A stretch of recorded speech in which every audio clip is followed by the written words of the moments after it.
This is Michael Popok, Legal AF. You better take a seat for this one. Donald Trump is now suing, effectively, the American people for $115 million for what happened to him in being prosecuted for his crimes, alleged crimes, at Mar-a-Lago and the retention of national defense information and top secret documents. Yes, you heard that right.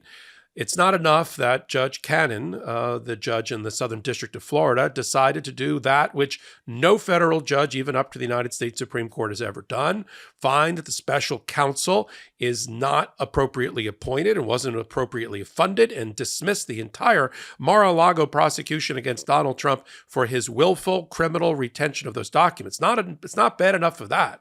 Now, Donald Trump, emboldened by Judge Cannon, has decided to bring a lawsuit. At least he's put the government on notice, which is a requirement. You can't sue the federal government unless which Donald Trump used to head and is now fighting for election to head again.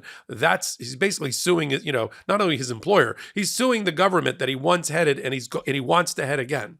And you and me, because that $115 million, if he were to ever prevail for this wrongful prosecution type case that he's now put the government on notice that he's going to be filing, it'll come out of the taxpayers' dollars. It'll come out of your dollars and mine, not Donald Trump. He doesn't pay taxes. All right, let's back up for a minute and as a part of this hot take and talk about procedure and then talk about what he's trying to do. Nothing more, again, than a campaign ad for Donald Trump. This will lose. First of all, what lawyer did he possibly find to file the claim that you're required to file before you actually sue the government? You have to give the government a certain amount of time to resolve outstanding issues before you bring suit in a court of law. You have to put them on notice, and that's what I'm reporting on now, that notice has gone out in the last day. Brought to you by Stephen Miller, a former senior advisor to Donald Trump. You remember him. We'll put up a picture of him in a moment. Stephen Miller, who was in favor of separating families at the border and putting people in cages. He then, different MAGA advisors for Donald Trump went and scattered in different directions after he lost the election. Some of them went to institutes to form a shadow government, just in case Donald Trump got back in. Some of them went and formed, Project 2025 to give Donald Trump a blueprint for the first 180 days on how to destroy our constitutional republic.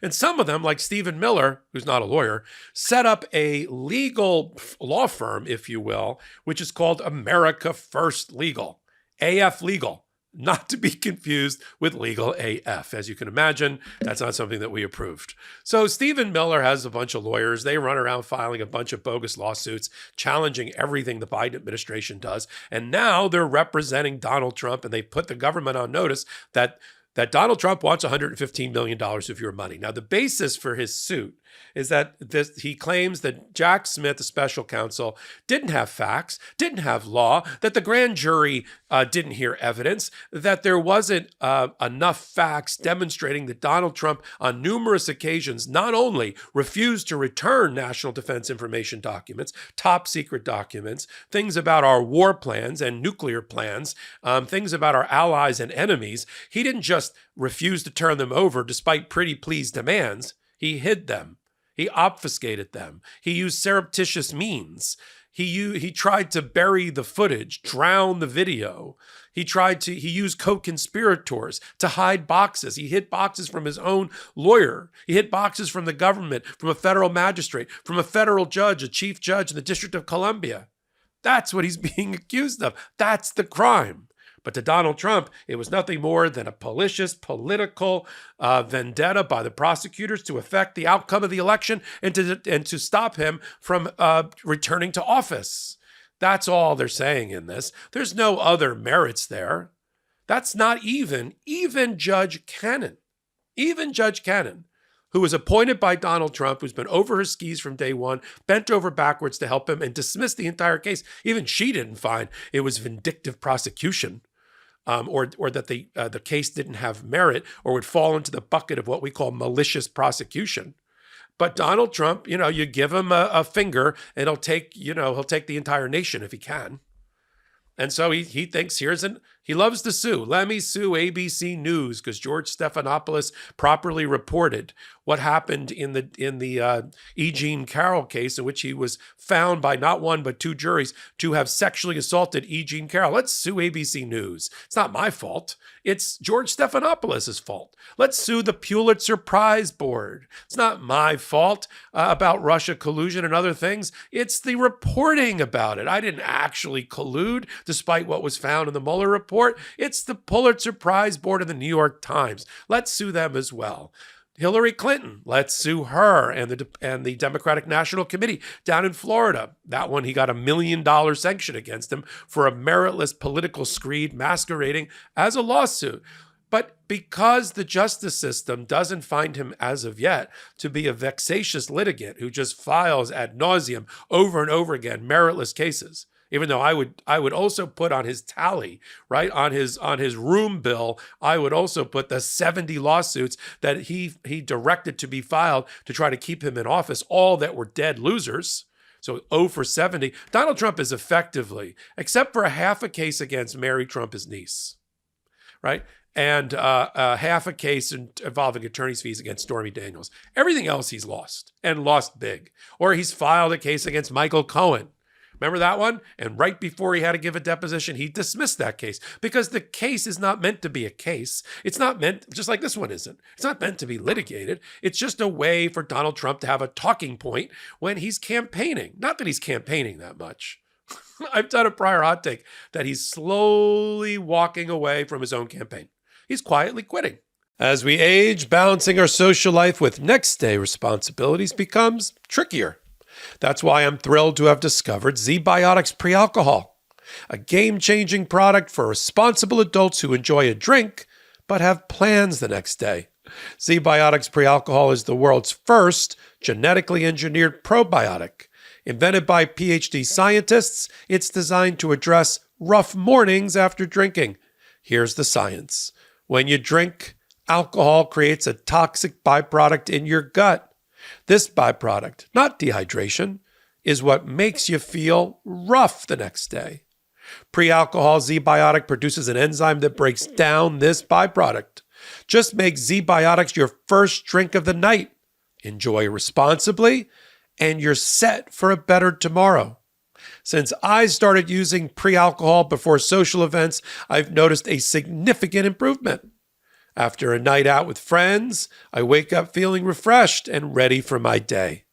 Whether I have an important business meeting or a family outing, I can approach my day with confidence. Vacations, weddings, birthdays, and reunions, there's so much going on. Get the most out of your summer plans by stocking up on ZBiotic Pre-Alcohol now. Go to zbiotics.com/legalaf to get 15% off your first order when you use LegalAF at checkout. Pre-alcohol ZBiotics is backed with a 100% money-back guarantee. So if you're not satisfied for any reason, they'll refund your money. No questions asked. Remember to head to zbiotics.com/legalaf and use the code LegalAF at checkout for 15% off. Thank you, ZBiotics, for sponsoring this episode and our good times. You see the difference in energy level and commitment and enthusiasm and joy. You got Grim Reaper Donald Trump, right? With his hood and his Reaper, right? Doing like, I don't know, one mini rally a week, if that, and everything else is like, you know, let's have a spaces conversation that nobody can watch and nobody can listen to with Elon Musk, and let's have a 5-person press conference for my vice president. I mean, this is the most low energy, quiet quitting campaign I've ever seen. The Grim Reaper and Shady Vance against who? The joyful warriors, happy warriors, bringing joy to America of Vice President Kamala Harris and Governor Tim Walz. That's the comparison we're seeing. So he's got to have a talking point. He doesn't have these courtrooms anymore because the cases are sort of over or stayed, or they're just getting restarted. So he can't stand in front of those bicycle racks anymore and give these impromptu crazy press conferences. So he's got to do Mar-a-Lago at an unhinged 1 hour, press conference. He's got to do 2 hours with Elon Musk. This is no substitute for retail campaigning. And again, this is another of his trickery. Pulling it out of his toolbox. Let's have a lawsuit. I'm sure Stephen Miller said, I got a great idea. Let's sue the government for having sued you because you stole everything. Hey, that's a great idea. I can talk about that on the campaign trail. I mean, look, when you boil it down to its essence, all Donald Trump is doing is suing you and me. Think about this. He's actually suing the American taxpayer who's also a voter that he wants their vote for, because we're going to repay him. I don't even know how he came up with $115 million. He certainly did not spend $115 million defending Mar-a-Lago. I mean, he had like 2 lawyers. They weren't working full time. If you had them all in, he had like 5 lawyers. They weren't working full time. 3 of them quit. One of them's a witness for the government. At least 2 of them are witnesses for the government. Jennifer Little and Evan Corcoran. The rest, Tim Parlatore quit, and then he's left with a couple of lawyers, and they're running the other cases too, so they're not even full-time. What could they possibly have billed to that file? I don't know, $10 million, $20 million? How does he get to $115 million? It's a big, fat, sexy number, that's all, and he gets to talk about it. And then he can use that to reinforce his lawfare, weaponization of the Department of Justice. I mean, that's the quotes they gave. As soon as this story broke, they were ready. Stephen Chung, his spokesperson, was ready. This is the weaponization of the Department of Justice and lawfare, and Donald Trump is going to fight for you. He's going to fight for you until he puts his hand in your pocket and tries to reach in to the taxpayers and pull out $115 million. Where does he think it's coming from? Jack Smith's personal bank account? Merrick Garland's personal bank account? It's coming from you and me. And as I said at the top of the hot take, he's not contributing to the Internal Revenue Service revenue because he doesn't pay taxes. Oh, I love reporting on this stuff because you have to call it out. You gotta have a little bit of tongue in cheek when you do it. That's why I said, let's everybody have a seat. This is going to take a minute. We'll follow it. What's the next step? Notice of claim filed. Then the government has, I think, about 6 months to respond to that. It'll be after the election. He probably won't file a lawsuit to follow on the heels of this, but they get publicity. I do a hot take on it, but I do a hot take on it to like tear it on down. So you have a talking point. You have a palm card you can use with your friends and family when they bring up, well, Donald Trump just sued the government. I don't know where that accent came from. I don't know who that's supposed to be. And then you can say, well, I just watched Popok on Hot Take, and here's what I think's really happening. That's the purpose of hot takes. It's really to give you ammunition and information that you can use in your daily life, in your person on the street discussions. I've been known to have political discussions on the street. People who follow Legal AF know that 20 years ago during Bush versus Gore, I got picked out of a crowd to go on to a new show called Chris Matthews Hardball, because I was having a nice, enthusiastic debate with somebody on the other side about the vote counting related to Gore versus Bush. And Florida, of course, became battleground related to that. It's been in my blood for a long, long time. I'm glad to bring it to you on the MeidasTouch Network and on a show we call Legal AF. Let me do a little ad here. Legal AF. That's every Wednesday and Saturday at 8 p.m. Eastern time. And then on audio podcast platforms of your choice, we curate the top 3 or 4 stories at the intersection of law and politics, kind of like this one. I do it on Wednesdays with Karen Friedman at Gnifilo, Saturdays with Ben Mycelis, and then on hot takes like this, about every hour on the MeidasTouch Network. So until my next hot take, until my next Legal AF, this is Michael Popok reporting. Heary, heary, Legal AF Law Breakdown is now in session. Go beyond the headlines and get a deep dive into the important legal concepts you need to know and we discuss every day on Legal AF. Exclusive content you won't find anywhere else, all for the price of a couple of cups of coffee. Join us at patreon.com/legalaf. That's patreon.com/legalaf.